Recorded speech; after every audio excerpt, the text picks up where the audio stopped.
써놓고 아무것도 업데이트가 아닌데 오늘 중간 이장로 이장 선생님 말씀 저를 소개하신 걸 보니까 아마 좀 말씀을 봐야 되겠다.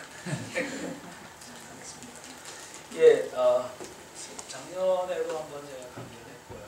오늘 두 번째 강의를 하게 되었습니다. 불러주셔서 대단히 감사하고 저는 우리 한동대학교에 있는 학생들을 아주 귀하게 생각하고 그 학생들을 가르치게 된 걸 영광으로 생각하고 있는데 지방에 있으니까 다른 학교에 있는 우리 그리스도의 청년들을 만날 수 있는 기회가 생각보다 좀 적습니다. 이런 기회를 통해서 여러분들과 함께 우정을 나눌 수 있게 되어서 대단히 감사합니다. 제 소개는 이미 다 해주셨기 때문에 그냥 약하기로 하고요. 오늘 이 강의가 이루어지기까지 약간의 곡절이 있었습니다. 잘 아시죠? 제가 아마 9월 말 정도에 원래 강의가 예정되어 있었는데 여러 가지로 서로 연락을 주고받는 과정에 착오가 좀 있었습니다. 그래서 아마 그 강의를 여러분이 기대하고 오신 날 제가 나타나지를 않아가지고 교장 선생님께서 부랴부랴 그냥 즉석에서 강의를 이렇게 또 하시게 돼서 제 생각에는 아마 그날 분들이 우리 교장 선생님이신 이장로 교수님의 경영학자로서의 내공을 그날 보실 수 있지 않겠나 생각합니다. 그래서 뭐 이렇게 모든 것이 합력하여 서로를 이룬다는 말을 이런 데 써도 되는지 모르겠습니다. 제가 나타나지 못했던 그 공백을 메꿔주신 교수님께 감사를 드리고 아마 그 강의를 통해서 대단히 하나님께서 그게 은총을 베푸셨으리라 생각합니다. 사실 이렇게 말씀드리면서 저는 큰 부담이 있는 것이 그렇게 해서 한 달 반 뒤에 나타난 제가 오늘 뭔가 여러분들 이제 빚진 걸 더 갚아야 되는 상황이 되는데 과연 이렇게 될지 한번 지켜봐 주시면 감사하겠습니다. 오늘 제가 말씀드릴 강의의 제목은 대한민국 헌법 제1조의 한 해석이라고 합니다. 저는 이 주제와 관련해서 그동안 여러 곳에서 짧은 강의들을 해왔고 또 작년에는 작은 논문 하나를 좀 만들어서 이미 출간을 한 바 있습니다. 우리 리더십 학교에서 강의 자료를 저한테 요청을 하셔가지고 그 논문을 보내드린 바 있습니다. 혹시 읽지 못하셨다면 지금이라도 다운로드를 좀 받으셔가지고 제 강의를 들으시면서 그 내용을 함께 보시면 오늘 제가 할 강의를 이해하시는데 도움이 되시리라고 생각합니다. 다만 제가 이미 출간한 제 논문은 주로 헌법학을 공부하고 또 성문헌법, 우리 헌법의 해석을 직업으로 삼는 동료 헌법학자들을 청중으로 해서 쓴 것이기 때문에 제가 그 안에 우리 헌법이 이미 가지고 있다고 생각되는 이 프로테스탄트적인 어떤 이 깊이, 차원 이것들을 제가 좀 쓰고 싶은 만큼 쓰지는 못했습니다. 간단하게 좀 어떤 의미에서 암호처럼만 이야기했기 때문에 제 글을 읽으신 여러 동료 헌법학자들께서 이거 타고난 예수쟁이가 쓴 논문인 건 알겠는데 비판을 하려고 하니까 어딘가 조금 석연치 않다 이렇게 하셔요. 제가 이 논문을 쓸 때 택한 글쓰기의 전략입니다. 그러나 오늘 여러분들은 제가 뭐 소개받고 오기로는 다들 프로테스탄트 신앙을 갖고 계신 분들이고 아마도 제 논문에 제가 좀 어떤 의미에서 일부러 생략하거나 숨겼던 프로테스탄트적인 이해와 해석학적인 입장을 좀 밝히기를 원하실 것 같습니다. 오늘 저는 이미 나와 있는 제 글에 제가 쓰고 싶었으나 쓰지 못했던, 일부러 쓰지 못했던 이야기들을 가능하면 여러 후배님들 앞에서 좀 솔직하게 얘기하는 방식으로 오늘 강의를 끌고 가고자 합니다. 그런 의미에서는 오늘 이 강의는 그리스도 신앙을 갖고 있지 못한 분들에게는 조금 불편한 강의가 될 수 있을 수도 있겠습니다만 강의를 듣고 나시면 만약에 이런 식으로 우리 헌법 제1조를 읽어낼 수 있는 그 어떤 초월적인 바탕이 프로테스탄트 신앙에 있다고 하면 그런 기독교라면 나도 한번 믿어봐야 되겠다 하는 생각을 혹시 가지실 수 있게 됩니다. 오늘 제가 가지고 온 과제는 사실 굉장히 간단합니다. 여기 지금 우리 헌법의 전문과 제1조가 나와 있습니다. 우리 헌법은 모두 130개의 조문으로 되어 있고 몇 개의 부칙이 이루어져 있습니다만 그 중에 우리 헌법의 정신을 표현하고 있는 가장 중요한 부분을 택하라고 한다면 아마도 이 전문과 헌법 제1조 그리고 그 헌법 제1조의 연장선 속에서 읽어야 한다고 생각되는 헌법 제10조. 모든 국민은 인간으로서의 존엄과 가치를 지니고 행복을 추구할 권리를 가진다고 하는 제 입장에서는 대단히 감동적인 내용을 담고 있는 그 문장들입니다. 그 중에 저는 오늘 특별히 이 제1조를 이루고 있는 두 개의 문장을 한번 해석해 보려고 합니다. 여러분 앞에 떠 있으니까 한번 같이 읽어보겠습니다. 헌법 제1조 1항 시작. 대한민국은 민주공화국이다. 2항 시작. 대한민국의 주권은 국민에게 있고 모든 권력은 국민으로부터 나온다. 제가 한 3년 전쯤에 청원함 아카데미를 이끌고 있는 양희종 선생의 초대를 받아가지고 세상을 바꾸는 시간 15분이라고 하는데 초대를 받아서 이 부분에 관한 간단한 15분짜리 강의를 한 적이 있습니다. 여러분 혹시 필요하시면 강의가 끝난 다음에 오늘 강의가 끝난 다음에 그 영상을 보셔도 도움이 좋겠습니다. 그때 했던 질문을 지금 여러분에게 다시 한번 드리겠습니다. 여러분 이 두 문장의 주어가 무엇이라고 생각하십니까? 이 두 문장의 주어가 무엇인가요? 아마 다들 대한민국이라고 생각하실 것입니다. 국어학자가 이 문장을 분석한다면 대체로 대한민국이 문장의 주어라는데 별로 이의가 없을 것 같습니다. 그러나 저는 헌법학자로서 이 문장들을 대한민국이라고 하는 주어로 읽는 것이야말로 이 문장이 갖고 있는 생명력을 잃고 아예 버리고 읽게 만드는 것이라 그렇게 생각합니다. 이 문장을 발화하는 다른 주어를 전제하고 있습니다. 이 문장은 따옴표 안에 있는 것입니다. 누가 누구에게 말한 그 내용이 적혀 있는 것입니다. 먼저 우리는 이 문장이 누구에 의해서 발화되고 있는지를 찾아야 합니다. 우리 헌법 전문을 읽어보시기 바랍니다. 기니까요. 다 읽을 수도 없고 앞부분만 조금 간단히 읽겠습니다. 예전에는 한자로 쓰여 있어가지고 제가 수업을 할 때 한번 읽어보너라 그러면 유구한을 못 읽기 때문에 상당히 어려웠는데 지금 이제 한글로 쓰여 있네요. 유구한 역사와 전통에 빛나는 우리 대한국민은 3.1운동으로 건립된 대한민국 임시정부의 법통과 불의에 한거한 4.19 민주이념을 계승하고 그 뒤에 이제 숨을 좀 어디서 쉬어야 될지 모를 만큼 긴 문장으로 되어 있는 통문장으로 되어 있는 우리 헌법의 전문. 이 전문을 읽을 때 아마 여러분 다른 전공이신 분들은 또는 심지어 법학 전공이신 분들도 이 헌법의 전문을 처음 읽어보셨을지도 모르겠습니다. 대개 처음 읽으시면 무의식적으로 유구한 역사와 전통에 빛나는 우리 대한민국은 이렇게 읽게 됩니다.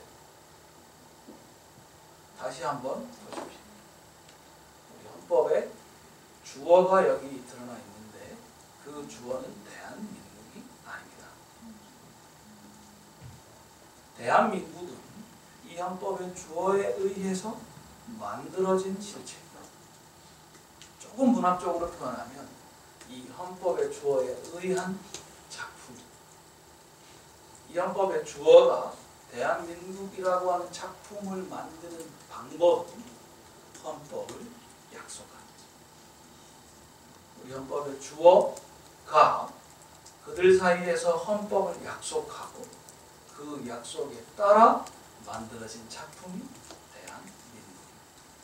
따라서 대한민국은 주어가 아닙니다. 대한민국은 명사의 목적어입니다. 우리 헌법의 주어를 우리 헌법 전문은 우리 대한국민이라고 얘기하고 있습니다. 우리 대한국민이라고 하는 이 헌법의 주어를 발견하는 작업은 사실 그렇게 어려운 일이 아닙니다. 그러나 어떤 이유에서인지 우리 헌법의 주어 대한국민을 내세워서 헌법을 읽게 되는 것 자체가 우리 사회에서는 굉장히 어려운 지금 상황이 되고 있습니다. 아마도 우리 교육제도에 큰 문제가 있지 않나 생각합니다. 그러나 그 문제가 아무리 심각하더라도 우리 헌법의 명문 자체가 우리 헌법의 주어를 우리 대한국민이라고 하고 있기 때문에 그 어려움을 극복하는 것은 하나도 어렵지 않습니다. 그냥 우리 헌법의 주어를 내세워서 헌법의 본문을 읽으면 되기 때문입니다. 자, 우리 대한국민이라고 하는 헌법의 주어를 내세워서 헌법 제1조 1항을 읽어보겠습니다. 2항까지도 읽어보겠습니다. 제가 할 테니까 따라서 해보십시오.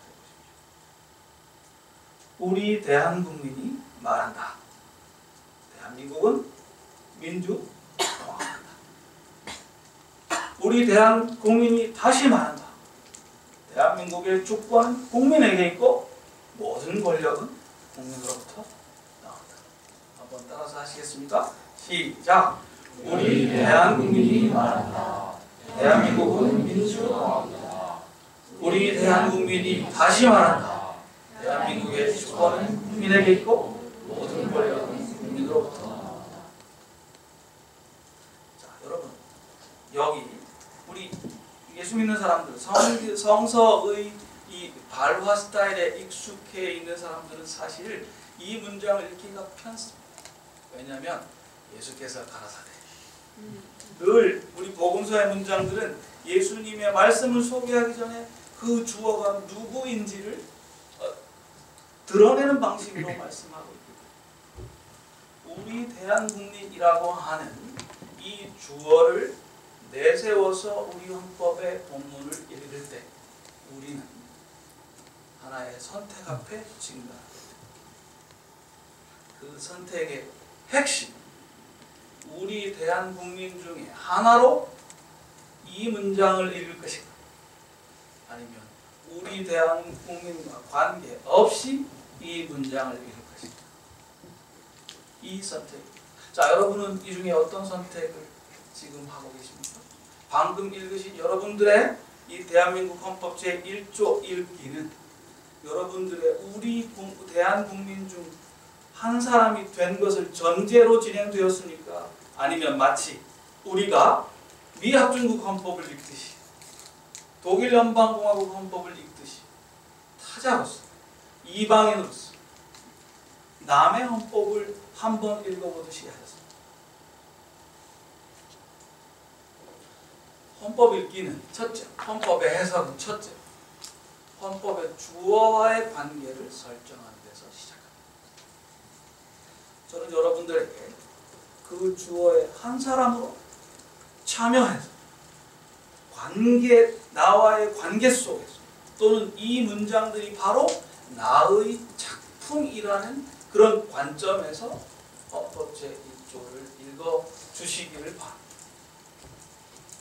여러분, 그렇게 한번 읽어보시면 이 헌법 제1조의 문장이 그냥 죽어있는 문장으로 느껴지지 않습니다. 대한민국은 그저 민주공화국 중에 하나라고 하는 서술형의 디스크라이브한 그런 문장으로 이 문장이 읽어지지 않습니다. 나는 대한민국이 민주공화국이 되기를 바란다. 나는 대한민국이 대한민국을 민주공화국으로 만들고야 말 것이다.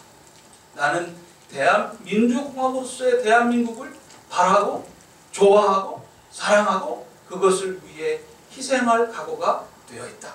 이렇게.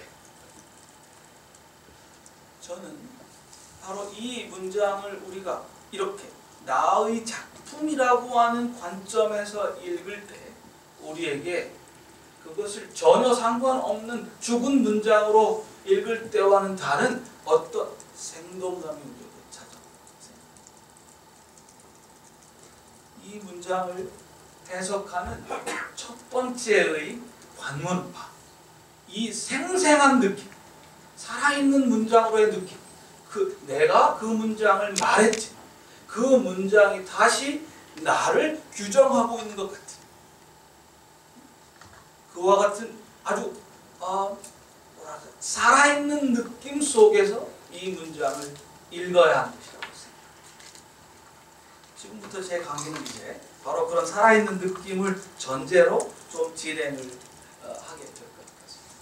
여러분 중에 혹시 국적법상으로는 대한민국 국민이지만 나는 사회과학을 공부하는 사람이니까 또는 철학적으로 무정부주의에 더 가까운 사람이니까 그런 참여적으로 읽자고 하는 강의하는 사람의 요청을 일종의 윤리적 폭력으로 받아들이고 나는 방법적으로 무국적자로서 이것을 마치 하나의 물건처럼 읽어보겠다.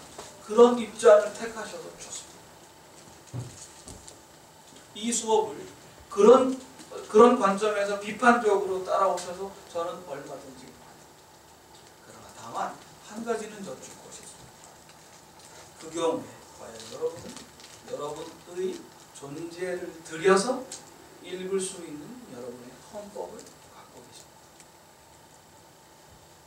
바로 이게 남의 헌법이라면 과연 여러분은 여러분이 읽을 수 있는 여러분이 주어가 되는 다른 헌법을 갖고 있습니다. 만약에 그 헌법이 있다면 적어도 그 헌법, 지금 여러분이 이 수업에 비판적으로 참여하기로 생각하고 정하신 입장으로는 결코 해석될 수 없습니다. 따라서 제가 지금 전제하는 굉장히 참여적이고 관계적인 이런 그 해석적인 어떤 관점이라고 하는 것은 아마 어떤 사람도 피하기 어려운 하나의 요청이 되리라 생각합니다. 우리 헌법 제1조의 주어를 이처럼 명확하게 만들고 나면 그 주어와 제1조 1항의 대한민국은 민주공화국이다 라는 이 발화의 내용을 연결하는 어떤 핵심적인 단어를 해명해야 될 과제 앞에 우리가 다가서겠죠. 그 단어를 뭘로 잡아야 될까? 여러 가지로 얘기할 수 있겠습니다만 제 생각에 저 헌법 전문에서부터 헌법 제1조 1항에 이르기까지의 사연을 적어놓고 있는 것들을 쭉 따라오다 보면 결국 등장하는 하나의 핵심 단어는 역시 자유가 아닐까 생각합니다. 자유. 다시 말하면 우리 대한국민은 지금 그들 스스로 체득하고 그들 스스로 지향하고 그들 스스로 확보한 그들의 자유에 근거해서 그 자유의 결단이자 자유의 발화이자 자유로부터 시작되는 자기의 약속으로서 지금 제1조 1항을 얘기하고 있는 것입니다. 따라서 대한민국은 민주공화국이다 라고 하는 이 발언은 그들의 자유의 표현이다. 이렇게 말할 수 있지 않을까 생각합니다. 자, 그러면 이제 다음 문제는 명확해집니다. 도대체 그 자유는 뭡니까? 사실 이 질문은 여러분들에게 가장 근본적인 질문을 던지고 있는 것이 다른 것입니다. 여러분은 과연 자유를 뭐라고 생각하십니까? 세상이 다 자유 그렇게 얘기하고 있고 요새는 뭐 앞에다가 새로운 신자를 붙여가지고 신자유주의 뭐 이런 말도 막 떠돌아다니고 어떤 사람들은 그걸 비판하고 어떤 사람들은 그게 살 길이라고 그러는데 그 안에 꾸며지고 있는 자유라는 단어를 여러분 어떻게 이해하고 계세요? 저는 이 강의를 준비하면서 그 자유에 대해서 조금 생각해 보았습니다. 우리 세대, 우리나라를, 대한민국이라는 나라를 이루어 온 지금까지 약 70년에 걸친 이 세대들을 자유의 관점에서 저는 한 네 세대로 나눌 수 있지 않나 그렇게 생각합니다. 아마 우리 이장로 교수님보다 조금 더 연세가 많으신 우리나라를 사실상 처음으로 만들고 일본어를 배우지 못한 상태에서 국어 교육을 받았다. 진짜 대한민국의 첫 세대들. 저는 이제 지금 한 70대 중반에서 80이 조금 가까우신 어르신들이 아닐까 생각합니다.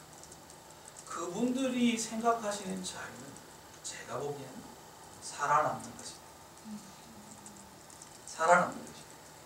자유는 일단 생명이 전제되어야 하고 그 생명은 그 생명을 위협하는 여러 종류의 적으로부터 그것이 공산당일 수도 있고 그것이 가난일 수도 있겠습니다.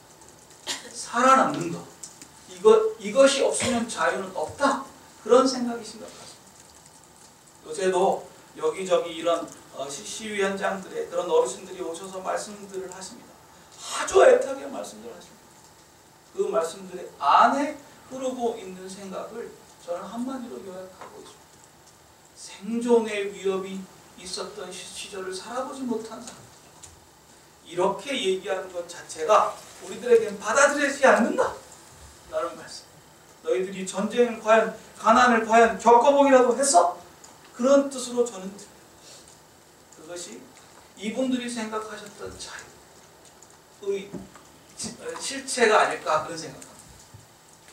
그 다음 세대 아마도 지금 50대에서 60대 정도를 이룬 어떤 면에서는 저희까지도 조금 제 세대까지도 좀 연결되지 않을까 그렇게 생각합니다. 이 세대는 일단 생존은 확보된 세대이고요. 자유를 남보다 조금 더 가지는 것으로 생각합니다. 지금 50대에서 60대에 이르는 대한민국의 기성세대들은 모두 다 부동산 투기를 했던 원죄를 갖고 있는 거죠.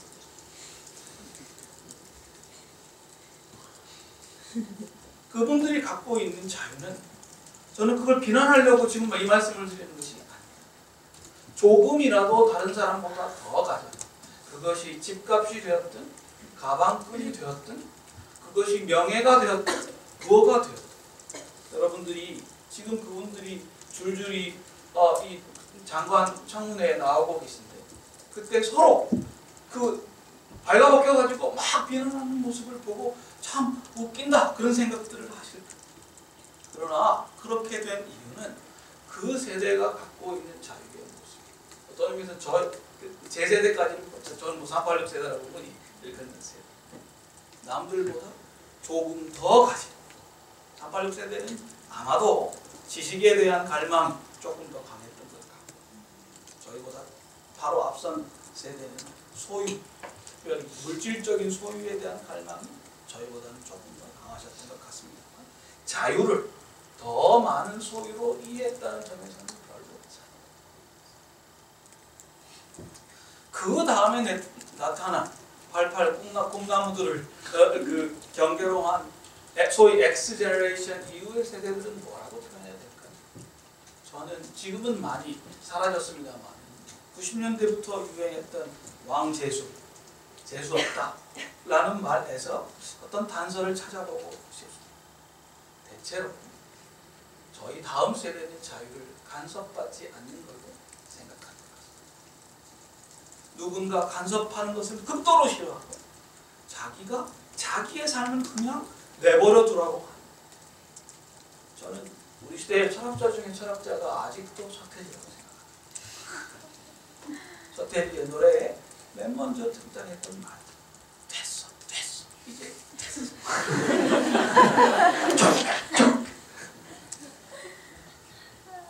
불간섭을 자유로 생각합니다. 최근에 들어와서 많은 사람들이 자살로 인생을 마무리하는 일들이 생기는 거죠.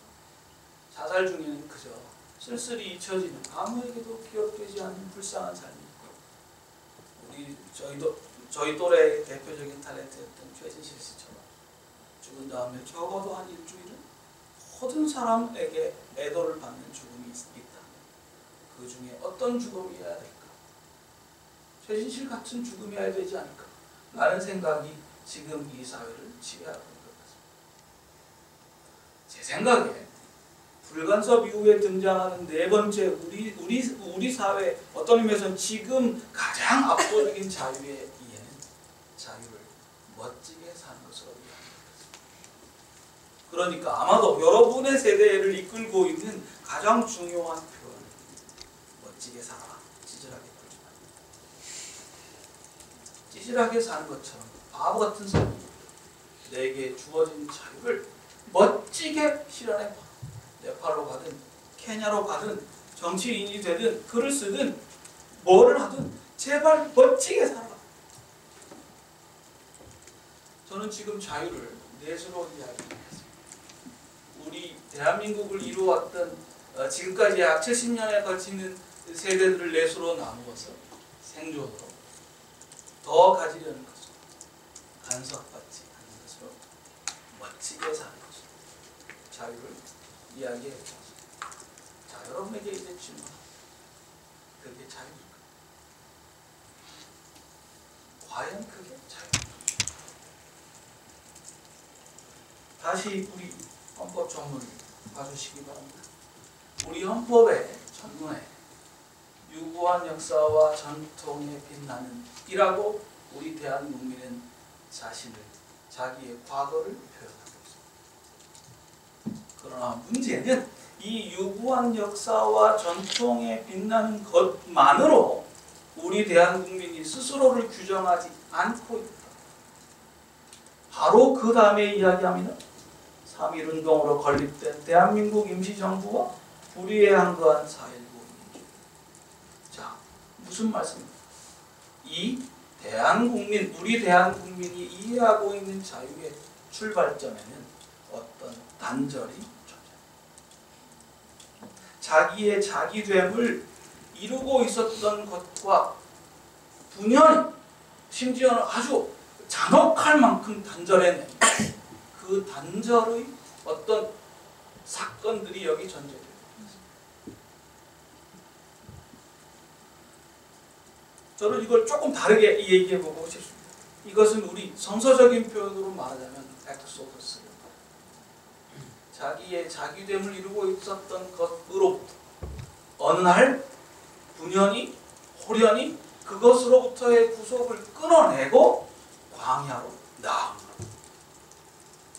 탈출의 자유가 여기 전제되어 있다고 생각합니다.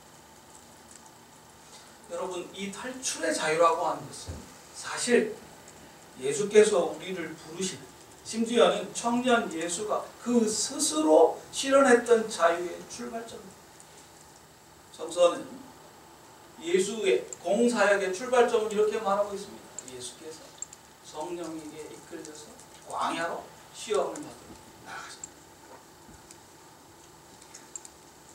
뒤에 말씀드리겠습니다만 지금 우리와 같은 헌법을 만들어내게 된 역사적인 출발점을 하나만 꼽으라면 저는 프로테스탄트 종교혁명을 꼽고 싶습니다.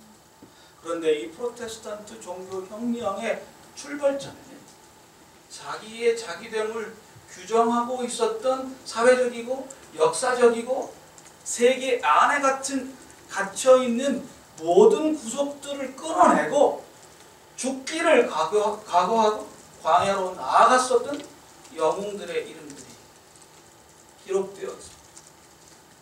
예를 들면 마틴 루터, 존 칼빈, 이런 사람들이 바로 그 영웅들의 이름. 보헤미아의 얀 후스, 위클리프, 이런 분들도 다 그 이름들로 우리가 얘기해야 될 것 같습니다. 사실 유럽 전체를 프로테스탄트 종교 혁명의 이 어떤 열기로 휩싸이게 했던 것은 결코 그것이 가지고 있는 어떤 역사적이고 사회 경제적인 그런 요인들이 아니었다고 저는 생각합니다. 근원적으로 거기에는 마틴 루터라고 하는 한 인간이 보여줘요. 죽기를 각오하고 지금까지의 자기됨을 부인하고 오직 은총의 이름, 오직 믿음의 이름, 오직 성서의 이름, 지금까지 그 누구도 나아가지 못했던 광야로 성큼성큼 나아가. 그 마틴 루터에 의해서 사람들이 볼 수밖에 없었던 어떤 카리스마가 있었기 때문이라고 생각합니다. 예수님께서 우리에게 늘 하시는 말씀입니다. 자기를 부인해야 예수님을 따르는 삶이 시작됩니다. 그 자기를 부인한다는 말은 다른 것이 아닙니다. 지금까지의 자기의 자기됨을 부정하고 그것을 채울 수 있는 더 보편적이고 더 고결한 것을 위해서 광야로 성큼 나아갑니다. 여러분, 여기 제가 두 가지 말씀드렸습니다. 과거를 끊고 광야로 나아가는 이 하나의 동작, 움직임에 대해서 말씀드렸습니다. 또 하나는 그때 그 광야로 나아가게 만드는 목표를 말씀드렸습니다. 더 보편적이고 더 고결한 것. 흔히 이 더 보편적이고 더 고결한 목표는 진리라는 이름으로 우리에게 다가옵니다. 진리를 알지니 진리가 너희를 자유케 하리라. 예수께서 하신 말씀입니다. 예수님 자신은 지금까지 너의 너됨을 규정해왔던 것들을 모두 회의하고 그것으로부터의 구속을 끊고 더 이상 애굽에서 살려고 하지 말고 목숨을 걸고 광야로 나오라고 초대하십니다. 많은 사람들은 그 초대를 거부하고 그대로 애굽에 남습니다. 그들에게는 자유가 없습니다. 그들에게는 노예 상태만이 남아있습니다. 그러나 소수의 사람이라도 이 예수님의 부르심을 따라 광야에 나오는 사람들, 전혀 새로운 인생을 제안합니다. 자기의 인생을 스스로 책임져야 하고 오로지 초월적인 신에게만 진리의 이름으로 기댈 수밖에 없다고 하는 이 생명과 죽음 사이를 계속해서 불꽃처럼 갈라놓고 진행해야 되는 이 카리스마의 삶이 시작될 수밖에 없습니다.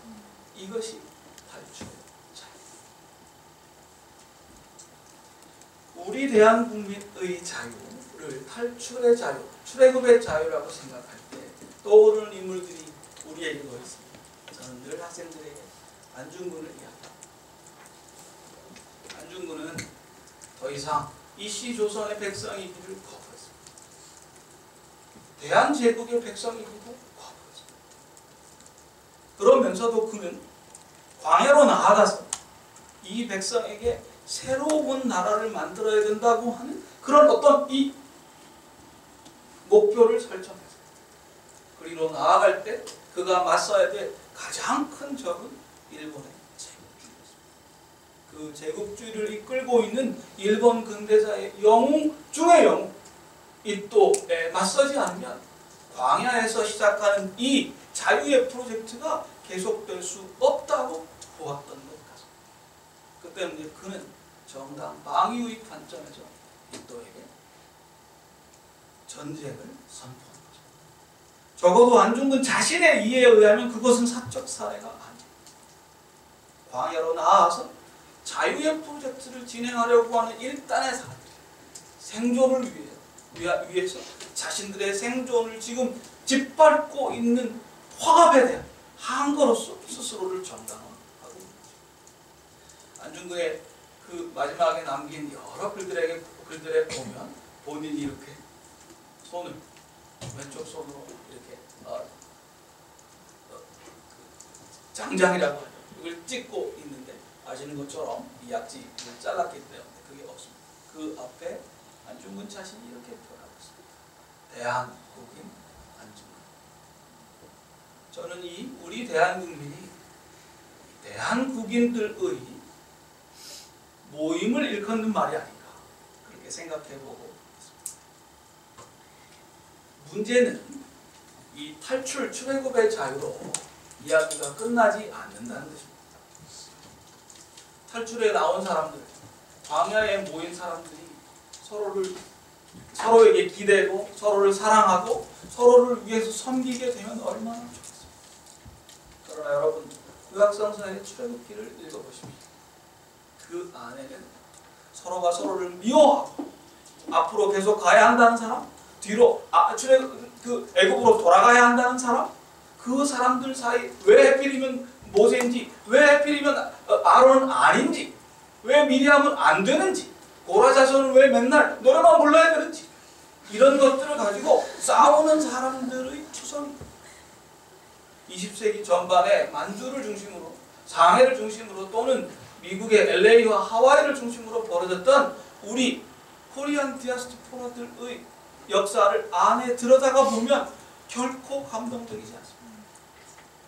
진리를 찾아서 자신들의 과거로부터 탈출해 나온 이 사람들이 실제로 광야에서 만들어가는 역사는 그렇게 향기롭지 않습니다. 그렇기 때문에 사실 이 자유는 두 번째 단계를 거치지 않으면 안 됩니다. 두 번째 단계의 자유의 이름은 바로 톨레랑스의 자유.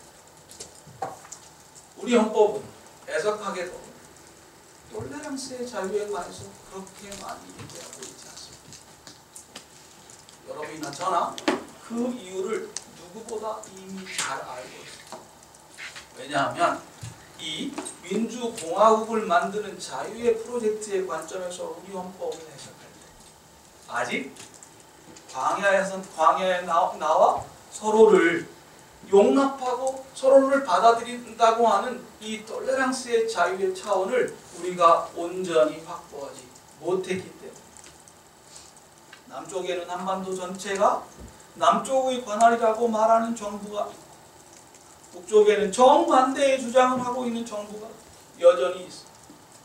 이념의 대결이나 체제의 대결이 이미 결판이 났음에도 불구하고 여전히 하나의 실체로서 서로가 서로를 배제하고 적으로 규정하고 못잡아 먹어서 안달인 상태로 여전히 우리에게 있습니다. 그런 의미에서 우리 대한국민은 아직 광야에서 싸우고 있는 중이라고 말할 수 있을지도 모르겠습니다. 그러나 역사를 보면 광야에 나와 있는 채 탈출의 자유만으로 나라를 만들 수는 없습니다. 그들 안에 반드시 톨레랑스의 자유가 이루어져야 합니다. 그러면 이 톨레랑스의 자유는 어떻게 이루어집니까? 여러분, 방금 전에 제가 인용했던 성서 말씀 기억하시죠? 진리가 알지니 진리가 너희를 자유케. 이 말씀을 우리가 흔히 오해하는 대목이 있습니다. 여러분, 진리를 아는 것이 우리를 자유케 하는 것이 아닙니다. 진리가 우리를 자유케 합니다. 진리를 찾아 광야에 나왔다. 그 진리에 대해서 조금 알게 되었다. 우리가 우리 스스로를 억압으로부터 풀어내는 자유의 세상으로 들여보낼 수 있는 것이 아니다. 진리가 우리를 지배해야 합니다. 그래야 우리가 자유로워질 수 있습니다. 그러면 어떻게 우리가 진리의 지배를 받을 수 있겠습니까? 그 앞에 제가 인용한 말씀이 있습니다. 예수님께서 우리를 초대하는 말씀이지요. 나를 따르려거든 자기를 부인하고 자기 십자가를 지고 나를 쫓을 것이다. 진리를 아는 것만으로는 오히려 우리는 투쟁 속에 빠질 수밖에 없습니다. 자기가 아는 진리가 참 진리라고 주장하고 다른 사람이 아는 진리는 그러므로 진리가 아니라고 주장하게 되기 때문에 진리를 찾아 광야에 나오는 사람들 사이에서 죽고 죽이는 내전이 발생합니다. 마틴 루터와 장 칼뱅을 따라가지고 카톨릭 세계에 갇혀 있었던 유럽으로부터 탈출해 나온 사람들은 처음에는 감격적이었는데 얼마 지나지 않아서 자기들 사이에 진리에 대한 이해와 주장이 다르다고 하는 것을 발견합니다. 그 주장이 도그마로 고착화되고 결국 그래서 심지어는 프로테스탄트 그룹 내부에서까지 일종의 종교적인 내전이 발생하게 됩니다. 자, 깔뱅이 이끌던 제네바 시에서도 셀베투스라의 처형이라고 하는 유명한 사건이 벌어지게 되었던 것입니다. 자, 이 문제, 그러면 어떻게 우리가 진리의 지배를 받게 될 것인가? 저는 이 문제를 해결하는 데 있어서 16세기와 17세기에 살았던 종교개혁 이후에 한 제3세대 정도 되는 분들에게서 톨레랑스의 덕을 배워야 한다고 생각합니다. 톨레랑스의 얘기를 하자면 굉장히 이야기가 깁니다만 그냥 간단히 이야기하면 자기의 죄의 존재를 인정한다.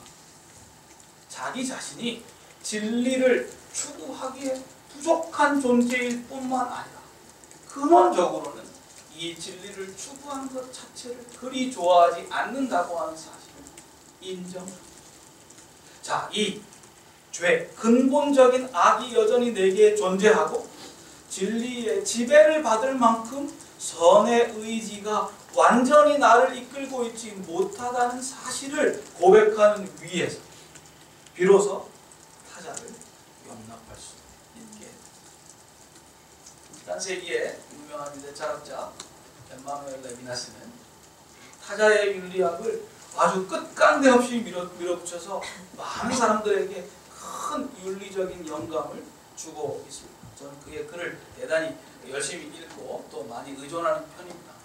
한 가지 조금 분명하게 얘기하지 않는 측면이 있는 것 같습니다. 그것은 바로 이 죄의 문제.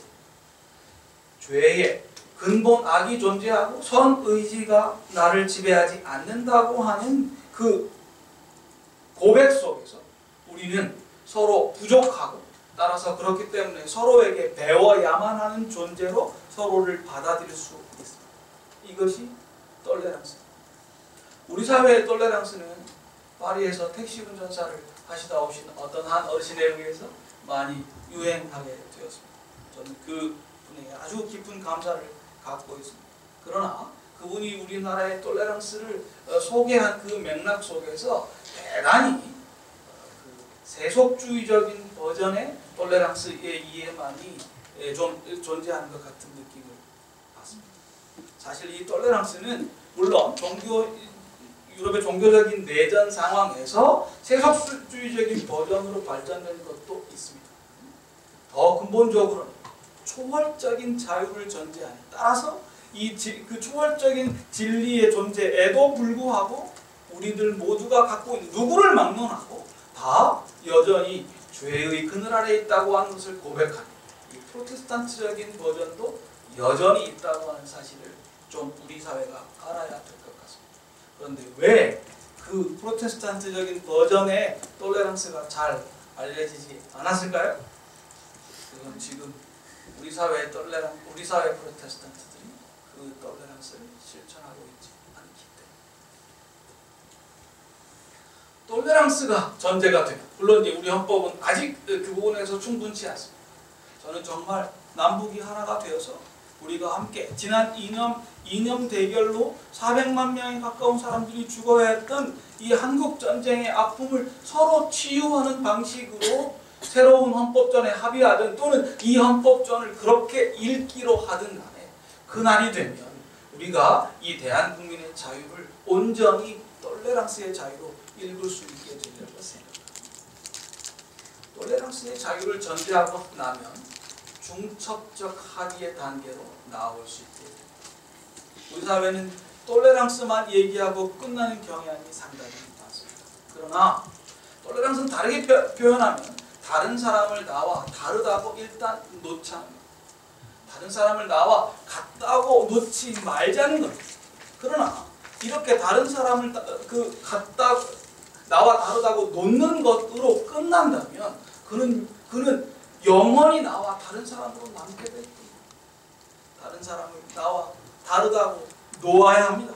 그리고 애써서 나와 같은 것을 찾아야 합니다. 이 얘기를 할 때 저는 늘 연애와 관련된 예를 들곤 합니다. 이게 제일 이해가 빠릅니다. 오늘도 그 얘기를 하겠습니다. 연애를 할 때, 특별히 예수 믿는 사람들끼리 연애를 할 때 하나님이 우리를 만나게 하셨다 이런 소리를 자꾸 하면서 서로 같이 기도하고 그러면서, 그러므로 우리는 원래 같다, 처음부터 하나다, 우리의 만남을 하나님께서 예정하셨다, 창세전부터, 뭐 이렇게 하는 경향이 있습니다. 죄송합니다만 연애 초기 단계에는 그럴 수 있는데 그렇게 안 하시는 게 좋을 것 같습니다. 저희 학교에 계시는 어떤 교수님께서 한번 지금은 은퇴하셨는데 간증을, 목사님이신 교수님이신 간증을 하신 적이 있습니다. 결혼하시고 20년 동안 사모님하고 한 가지 주제 때문에 계속 싸우셨다. 아주 간단한 겁니다. 이 젓가락 통에 젓가락을 어떻게 꽂느냐. 이 교수님은 이렇게 입에 닿는 쪽이 바깥으로 오게 그렇게 꽂으셨다. 이유는 그 안이 더러우니까. 사모님은 정반대로 꽂으셨다. 왜냐하면 그 사람이 입으로 들어가는 데는 손으로 먼저 만지게 되면 안 됩니다. 아주 간단한 이 문제를 가지고 서로 화해할 수 없는 싸움을 20년 동안이나 하셨다. 그 말씀 무시됐을 그 소리가. 저는 그때 상당히 많은 걸 생각했습니다. 여러분들은 어떠세요? 여러분들이 연애하실 때 이 리더십 학교 안에서도 연애가 자주 있다고 제가 들었습니다. 선배인 남상근 교수를 제가 아주 좋아하는데 여기서 연애해가지고 가정을 이룬 걸로 제가 알고 있습니다. 연애들 많이 하십시오. 그때 먼저 다른 사람을 나와 같다고 놓지 마십시오. 다르다고 놓지 마십시오. 같다고 놓으면 다른 게 눈에 들어오게 되어 있습니다. 그러면 그 다른 것이 같음의 관점에서 해석이 되어야 사실은 이게 다른 게 아니라고 하는 논증을 하게 됩니다. 그 논증이 피차에 다르면 왜 다르냐고 자꾸 싸우게 됩니다.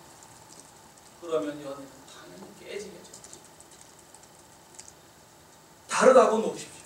그리고 다르다고 놓고 거기서 끝내지 말고 같은 걸 애써서 찾으십시오. 발가락이 닮았다든지 아니면 뭐 쌍꺼풀이 한쪽밖에 없다든지 말버릇 중에 어떤 것이 닮았다든지 작은 꼬투리라도 애써서 같은 것을 찾으십시오. 만해 한용운 내시에 늘 등장하는 님, 이게 바로 그 존재라고 저는 생각합니다. 여러분 앞에 계신 여러분의 연인을 님으로 모시되 그때 그 님이 원래부터 내 것이라고 생각하지 마십시오. 원래 다른 분이라고 생각하시고 그와 사이에 같은 것을 애써 찾으십시오. 자, 여러분 같은 것을 애써 찾으면 신기한 결론에 도달하게 됩니다. 의외로 같은 것이 많습니다. 의외로 같은 것이 많습니다. 종교전쟁을 하던 사람들이 한 두세 대쯤 서로 많이 죽고 죽였습니다. 저는 원래 침례교 출신이고 사랑의 교회를 다니고 거기서 제 장로교 목사님 딸인 제 아내를 만났기 때문에 제 DNA는 반은 침례교 반은 장로교. 이게 지금 제 안에서 함께 살아있다고 하는 것이 사실은 기적입니다. 종교혁명 이후의 종교적 내전 상황에서 이 두 그룹이 많이 다투고 장로교인들에 의해서 침례교인들이 많이 죽었습니다. 한 두세 대쯤 서로 열심히 죽이고 나서 이들이 공통적인 결론 앞에 도달합니다. 이렇게 상호간의 살육으로는 아무것도 해결되지 않는다. 그러면 일단 서로가 다르다고 놓고 잠시 쉰다. 한 자리에 모여서 무엇이 같고 무엇이 다른지를 한번 써보자. 같은 것부터 써보자. 장로교인들이 많으실 텐데 웨스트민스터 소리를 잘 아시죠? 네? 정교도 혁명 이후에 웨스트민스터 의회에 모여서 장로교인들을 중심으로 여러 종파들이 합의할 수 있는 그 신앙의 도구마들을 함께 모아놓은 것. 지금 여러분들이 그걸 고백하고 있습니다. 첫째로 같은 것을 찾으면 제법 같은 게 많이 있습니다. 두 번째를 말씀드릴까요? 그리고 계속 같은 것을 찾게 돼요. 찾으면 찾을수록 많아집니다. 제가 최근에 갑자기 깨달았는데, 제가 제 아내하고 지금 이제 만난 지가 20년이 되었더라고요. 그 20년 동안 저는 발굴쇼 같은 얘기들 많이 하는데, 제 아내를 다르다고 놓고 같은 것을 좀 찾아봤던 것, 지금 제가 발견하는 것은 이미 찾은 것들이 제법 된다고 하는 것도 있지만 앞으로도 찾을 것이 많을 거라고 하는 것. 그렇기 때문에 어느 순간부터 제 아내는 제게 하나님이 보내신 비밀이 되었습니다. 이 사람의 무궁무진한 다른 세계를 탐험하는 길, 그 사이에서 나와 함께 할 수 있는, 오버래핑 할 수 있는, 이 오버래핑 컨센서스라는 말은 존 롤스의 두 번째 책에 나오는 말인데, 저는 거기에 ing를 너무너무 좋아합니다. 오버랩드가 아니고 오버래핑. 여러분의 연인을 그 타자로 받아들이고 그 타자와 하나됨을 애써 찾고 기왕에 하나된 걸 애써 지키고 타자를 여전히 비밀이자 하나님이 내게 보내신 수수께끼로 받아들이십니다.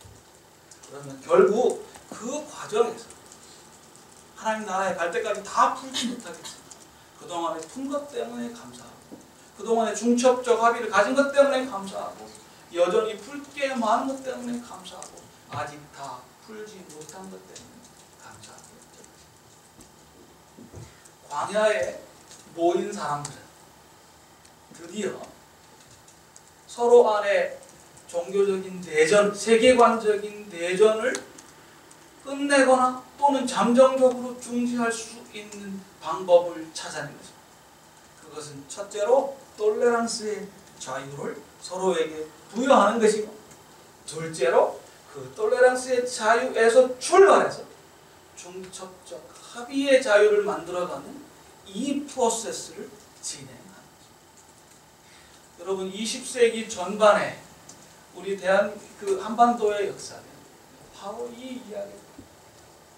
1920년도에 상해 임시정부가 생긴 다음에 사회주의를 주장하는 사람들, 민족주의를 주장하는 사람들, 또 자유주의를 주장하는 사람들 여러저러 패로 갈렸습니다. 광해도 사람들은 다들 스스로를 양반이라 하고 평안도 사람들을 쌍놈이라고 무시했기 때문에 평안도 사람들은 거기에 도저히 같이 할 수 없고 상해 임시정부 안에 그 대립이 대단히 많았습니다. 이런 여러 가지 갈등들을 파헤치기로 하면 한이 없습니다. 그 파헤치는 작업을 우리 역사학자들이 많이 하시겠지만 우리 헌법을 공부하는 사람들은 한 걸음 떨어져서 그걸 바로 이